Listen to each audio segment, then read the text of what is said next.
Hello everybody, welcome. Today's the day we're going to start the page by page tutorial of this book, Fish Tales. Now if you're not into fishing, no need to worry. You can put a different theme in it.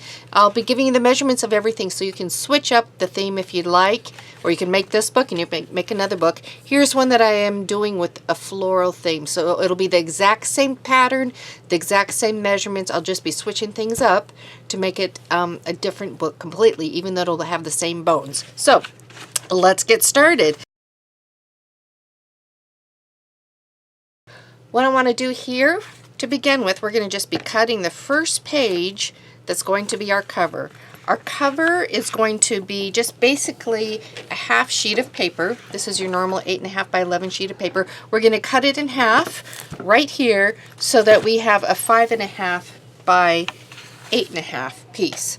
So get your cutting board out, find the middle at 5.5, do a nice cut, and there you go. You're already on your way. So I do want to point out, as you select your paper for this, this is the craft paper, and craft paper is usually a little bit thicker than normal cardstock, so make sure you pick out a paper that has a nice thickness to it. You don't want a flimsy piece of cardstock, because this is going to hold it all together. Once you have that, all you need to do is fold it in half. So you can do it like this, like I just did, or if you want, you can, find the exact same proper measurement on your scoreboard. Scoreboard's fabulous, but you can do it simply like that as well. So this is going to be the base of your cover. We're not going to actually decorate it to the very end, because I find that if I decorate mine beforehand, I get it dirty, I get it all smudged up, it just all kinds of damage happens. So we're going to hold off on that part. Okay, so what we're going to do now, we're going to make the first page of our signature. The first page of our signature is this green paper that I told you about that you can get in the painting department at like Home Depot or even at Walmart. So we're going to begin on that page. This is what the paper looks like. It comes in the roll.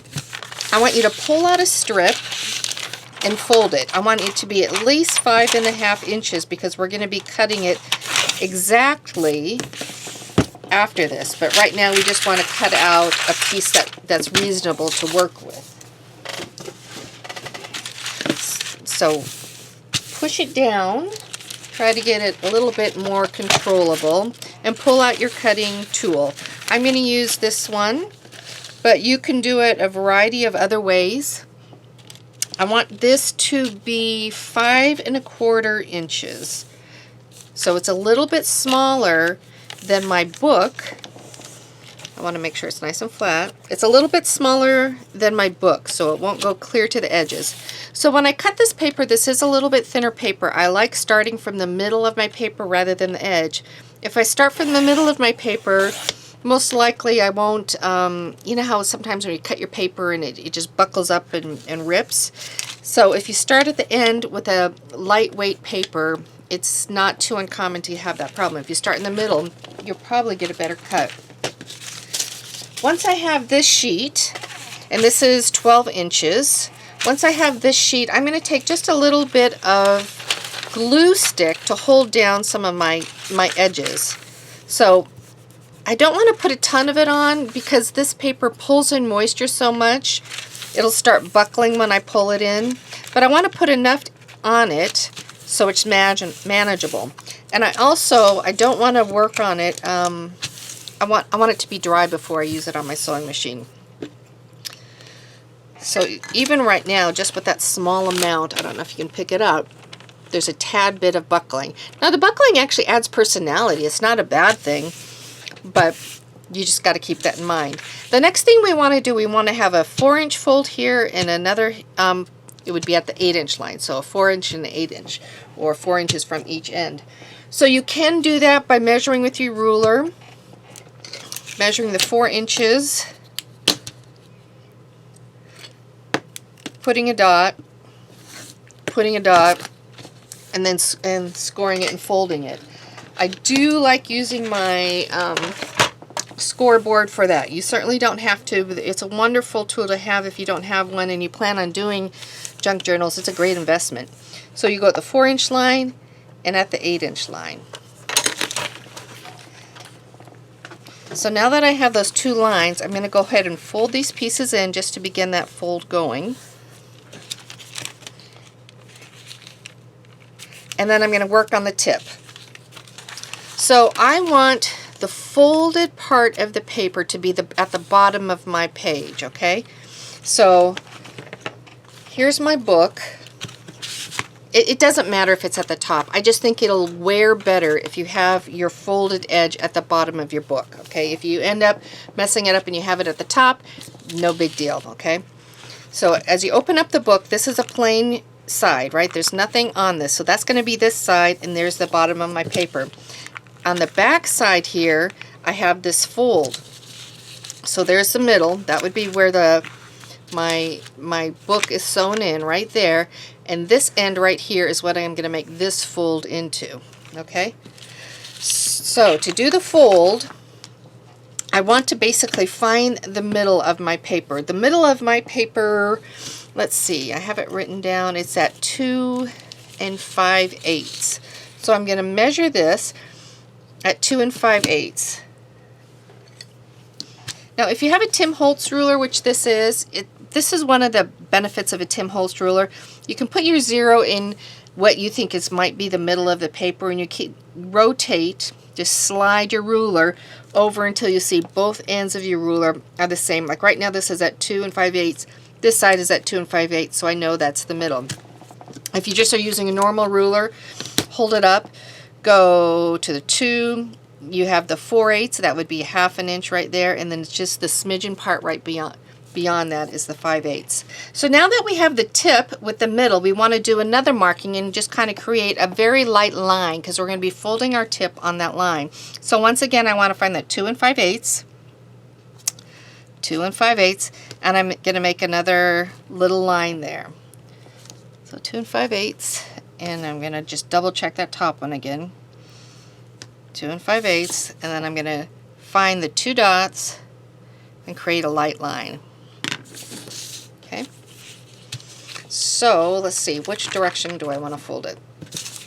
Actually, you can fold in any direction, and it's changeable, so it's no big deal. So I'm going to start my fold. I've got my paper. I'm going to take the fold up to that line that I just created. I'm going to take the other side, fold it up to the line, so they're butting against each other. You might find that it's slightly different.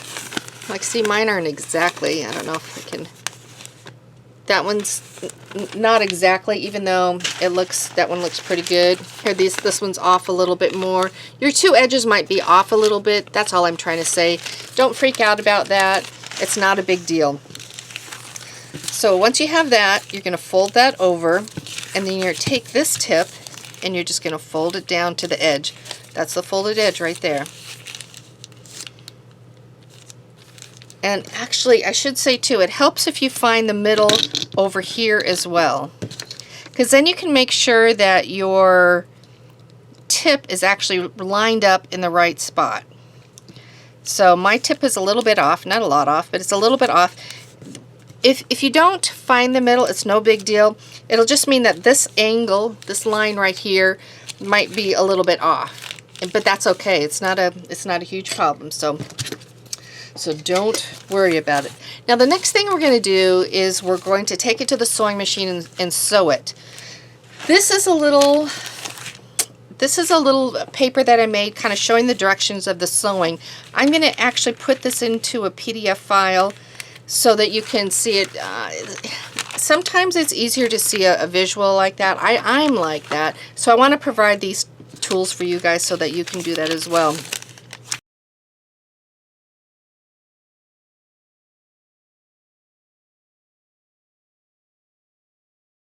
This shows where I start, how I go through, the lines that I make, and where I turn. Okay, you don't have to follow this. It doesn't really matter. You can just do a line, and stop and start and do whatever. But I'm just going to show you the flow that I do as I make it. But just really know, you make a box, and then you go around the lines. So let's head on over to the sewing machine. Okay, now that we're at the sewing machine, what I want to do is take just a scrap piece and put it in. I have brown thread going, and I'm doing the zigzag stitch. Depending on your machine, You want to find a stitch that you like. On my machine, I have a Project Runway Brother machine, and I basically like a 2.5 by a 3.5. So I'll do a little sampling and make sure that is the size. I kind of forget sometimes in between sewing. This one looks good to me. This is a size that I like. So I'm going to go ahead and go to the actual piece and begin sewing. So on my piece, I'm going to start like my graph shows me, which is right here. I'm going to tuck it in. There's the line right there. That's the line, the fold line. I'm going to put it at the line. I'm going to put it close to the edge, but not over the edge. And I'm going to start sewing.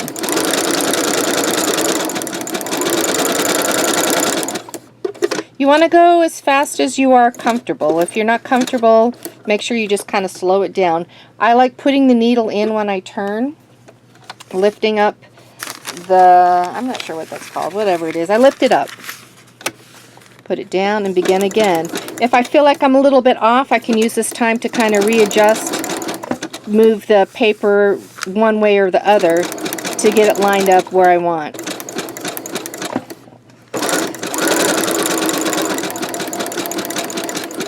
To the edge. So this initial part, all I'm doing is following the lines until I get it to the edge that's pointed. So I'm going to go all the way down this long strip now.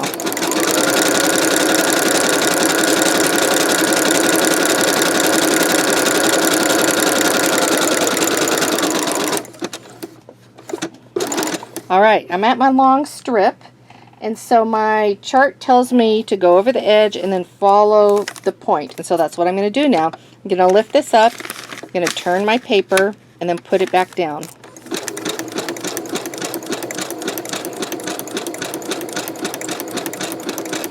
Going to the point.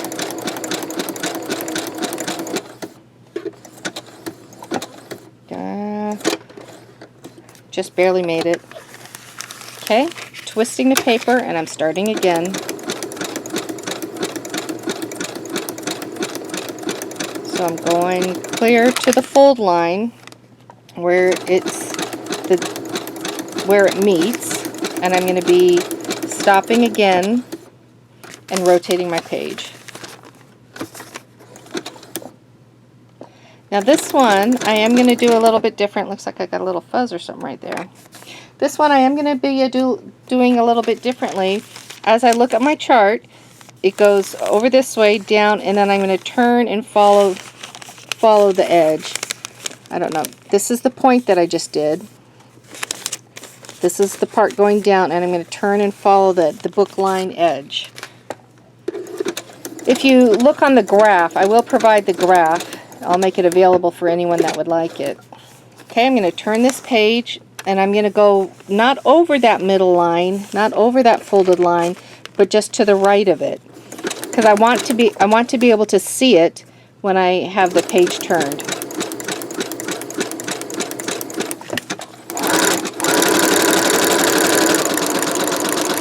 Okay, now I'm at the end. I'm going to do the whole turning thing again, and I'm going to go just to the other side of that fold edge. And I'm going to go down the other side of the fold.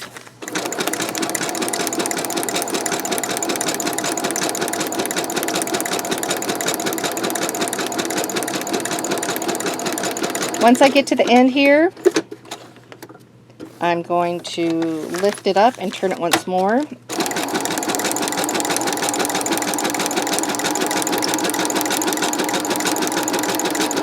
I'm to the fold line once again, and I'm going to turn it. As I turn it, I feel like my needle has gone a little bit too far, so I'm going to kind of angle it for the first one, picking it up just a tad.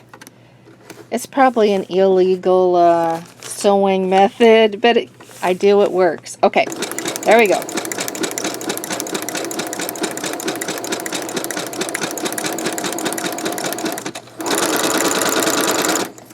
Now that we're here, we're going to turn it again.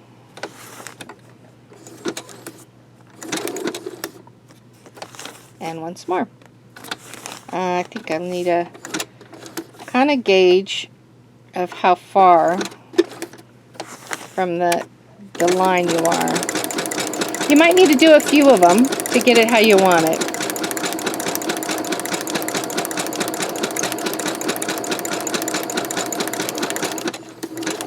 And now I'm at the end where I started.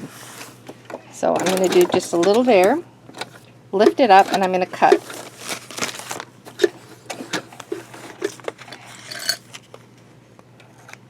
Okay, here's my piece and here's my book. My camera's at a little bit different angle, so don't let that confuse you. Here's my book facing you, okay? And here's the page. So there's that one. And on the back of the book, on the other side of the binding, you would have that side of the page. And when you have it opened up, you see the special little tuck. For the tuck, what I'm going to be using is some glue.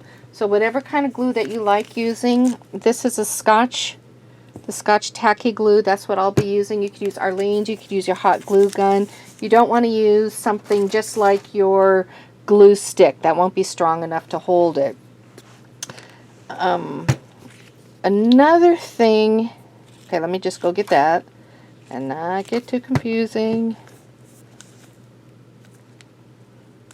Okay, now another thing to keep in mind is the little button. So the button actually isn't sewn on. What I did, I put a little glue right there to hold this down, and then I used hot glue to put the button in. Now the button here, you can see I actually don't have any thread in it. If you want it to look more authentic, you can go ahead and just sew some thread to it so it'll be showing. Like, let me see. These are buttons that were on clothing. Oops, sorry about that. And it has a little bit thread sticking out, right?